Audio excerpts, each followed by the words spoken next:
Welcome back to my channel. आज मैं आप लोगों के लिए लाया हूँ सत्ता में भागीदारी की कार्य प्रणाली। क्लास 10th है, चैप्टर 7 है, पॉलिटिकल साइंस का है। तो आते हैं, शुरू करते हैं क्वेश्चन नंबर 1 से। अल्पसंख्यक समुदाय की सत्ता में भागीदारी सुनिश्चित करने के लिए भारत में क्या उपाय किए गए हैं? ए. रोजगार का प्रबंध, बी. शिक्षा का प्रबंध, सी. आरक्षित निर्वाचन क्षेत्र की व्यवस्था, डी. इनमें से सभी। तो इसका आंसर हो जाएगा आपको सी. आरक्षित निर्वाचन क्षेत्र की व्यवस्था। क्वेश्चन नंबर 2 है, भारत में सत्ता के वितरण के उद्देश्य से कितनी सूचियां बनाई गई है? ए. 1, बी. 2, सी. 3, डी. 4। तो इसका आंसर हो जाएगा सी. 3। क्वेश्चन नंबर 3 है, नियंत्रण एवं संतुलन से क्या अभिप्राय है? ए. राष्ट्रपति के द्वारा नियंत्रण, बी. विधायिका का कार्यपालिका पर नियंत्रण, सी. तीनों अंगों का एक दूसरे पर नियंत्रण एवं संतुलन, डी. विधायिका का न्यायपालिका पर नियंत्रण। तो इसका आंसर हो जाएगा सी. तीनों अंगों का एक दूसरे पर नियंत्रण एवं संतुलन। क्वेश्चन नंबर 4 है, शक्ति पृथक्करण किसे कहते हैं? ए. विधायिका और कार्यपालिका के बीच शक्ति का विभाजन, बी. विधायिका और न्यायपालिका के बीच शक्ति का विभाजन, सी. केंद्र सरकार और राज्य सरकारों के बीच शक्ति का विभाजन, डी. विधायिका, कार्यपालिका और न्यायपालिका के बीच शक्ति का विभाजन। तो इसका आंसर हो जाएगा डी। क्वेश्चन नंबर 5 है, कौन सा देश सत्ता में भागीदारी का श्रेष्ठतम प्रतिमान है? ए. श्रीलंका, बी. बांग्लादेश, सी. भारत, डी. बेल्जियम। तो इसका आंसर हो जाएगा डी. बेल्जियम। क्वेश्चन नंबर 6 है, भारत में नागरिक भागीदारी के प्रश्न का समाधान किस सिद्धांत के आधार पर किया गया है?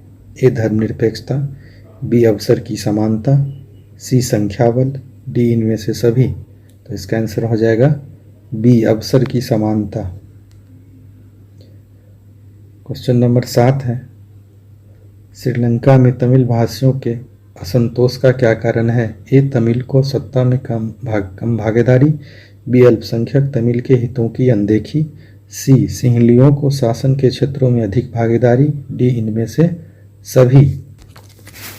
तो इसका आंसर हो जाएगा डी. इनमें से सभी।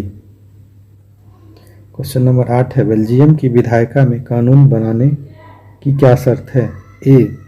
जब जर्मन भाषी सदस्य सदन में कानून के पक्ष में मतदान करे, बी. जब फ्रेंच और डच दोनों भाषाई सदस्य कानून के पक्ष में मतदान करें, सी. जब डच भाषी सदस्य सदन में कानून के पक्ष में मतदान करे, डी. जब फ्रेंच भाषी सदस्य में कानून के पक्ष में मतदान करे।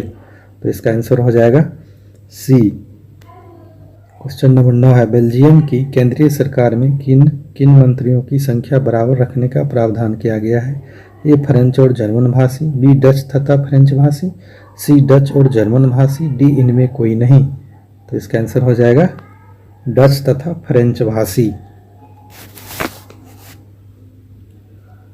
क्वेश्चन नंबर 10, श्रीलंका की शासन व्यवस्था में हर स्तर पर किस समुदाय को अधिक भागीदारी प्राप्त है? ए. तमिल, बी. सिंहली, सी. भारतवंशी तमिल, या डी. मुसलमान। तो इसका आंसर हो जाएगा बी. सिंहली। क्वेश्चन नंबर 11 है, शासन में जनता की भागीदारी का क्या लाभ है? ए. राजनीतिक व्यवस्था को जन समर्थन और स्थापित्व मिलता है, बी. राजनीतिक व्यवस्था को मजबूती दृढ़ता प्राप्त होती है, सी. राज्य के कामकाज में जनता जनार्दन की रुचि बढ़ती है, डी. इनमें से सभी। तो इसका आंसर हो जाएगा इनमें से सभी। क्वेश्चन नंबर 12 पे आते हैं, विविधताओं पर आधारित समूहों को राष्ट्र के विकास की मुख्य धारा में लाकर राष्ट्र की एकता और अखंडता की रक्षा का सबसे सरल साधन क्या है? ए. सबको आर्थिक सहायता देना, बी. सबको राजनीतिक लाभ और पद देना, सी. सबके लिए राजनीतिक भागीदारी सुनिश्चित करना, डी. इनमें से सभी। तो इसका आंसर हो जाएगा सी. सबके लिए राजनीतिक भागीदारी सुनिश्चित करना। क्वेश्चन नंबर 13 है, सत्ता में भागीदारी का क्या अर्थ है? ए. सरकार के कामकाज में प्रत्यक्ष या अप्रत्यक्ष रूप से भाग लेना, बी. निर्णय की प्रक्रिया को प्रभावित करना, सी. सरकार के निर्णय में जनता की भागीदारी, डी. इनमें से सभी। तो इसका आंसर हो जाएगा इनमें से सभी।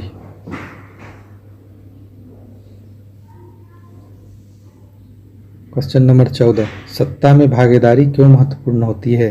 ए. सरकार को जनता के प्रति उत्तरदायी बनाने के लिए, बी. सरकार के कार्यों पर जनता की सहमति और समर्थन प्राप्त करने के लिए, सी सरकार के निर्णय पे जनता की राय जानने के लिए, डी इनमें से सभी। तो इसका आंसर हो जाएगा डी इनमें से सभी। क्वेश्चन नंबर 15 है, सत्ता में भागीदारी का सही लाभ क्या है? ए विभिन्न समुदायों के बीच टकराव में कमी, बी अस्थिरता और आपसी फूट में वृद्धि, सी विविधताओं में वृद्धि, डी निर्णय लेने की प्रक्रिया में देरी। तो इसका आंसर हो जाएगा ए विभिन्न समुदायों के बीच टकराव में कमी। क्वेश्चन नंबर 16 है, सत्ता में भागीदारी की सर्वोत्तम प्रणाली कहाँ विकसित की गई? ए पाकिस्तान, बी भारत, सी बेल्जियम, डी श्रीलंका। तो इसका आंसर हो जाएगा सी बेल्जियम। क्वेश्चन नंबर 17 है, सत्ता में भागीदारी की आवश्यकता कहाँ पड़ती है? ए प्रत्येक लोकतांत्रिक राज्य में, बी क्षेत्रीय विभाजन वाले बड़े राज्य में, सी क्षेत्र, भाषा और जाति के आधार पर बटे समाज में, डी इनमें से सभी। तो इसका आंसर हो जाएगा डी इनमें से सभी।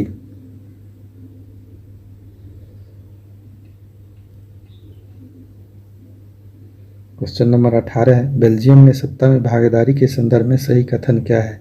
ये क्षेत्रीय हितों को नज़रअंदाज करना, बी संघीय शासन व्यवस्था अपनाकर देश को भाषा के आधार पर टूटने से बचाना, सी फ्रेंच भाषी अल्पसंख्यकों के हितों की उपेक्षा, डी बहुसंख्यकों का प्रभुत्व बनाए रखने का प्रयास।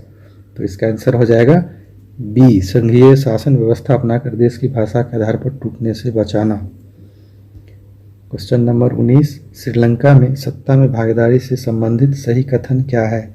ए संघीय व्यवस्था अपनाकर सभी क्षेत्र के हितों का ध्यान, बी बहुसंख्यक सिंहली भाषा के हितों की उपेक्षा, सी अल्पसंख्यकों का प्रभुत्व बनाए रखने का प्रयास, डी सरकार की जातियों द्वारा सिंहली भाषी बहुसंख्यकों का प्रभुत्व बनाए रखने का प्रयास।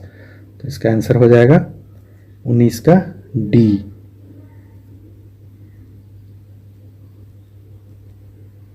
क्वेश्चन नंबर 20 पे आते हैं, यूरोपीय संघ का मुख्यालय कहाँ है? ए ब्रिटेन, बी ब्रुसेल्स, सी बेल्जियम, डी इनमें से कोई नहीं। तो इसका आंसर हो जाएगा ब्रुसेल्स। अगर आपको वीडियो अच्छा लगा हो तो लाइक शेयर सब्सक्राइब कीजिएगा। वीडियो देखने के लिए धन्यवाद। तो यहीं पे समाप्त करते हैं।